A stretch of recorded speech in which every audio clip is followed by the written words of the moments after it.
إدارة مسافر الفير ترسكول زانانا تلدوي أباد دار يتم غريب أو دبي وسو ترجمانا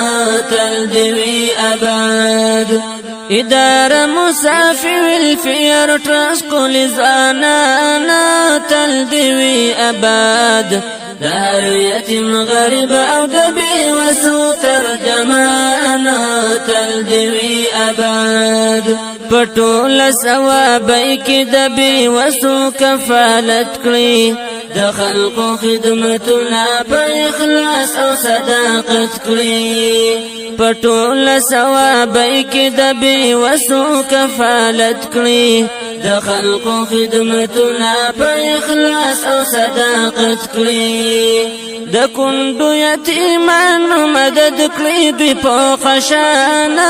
تلدوي أباد دار يتم غريب أو دبي وسو ترجمانا تلدوي أباد إدارة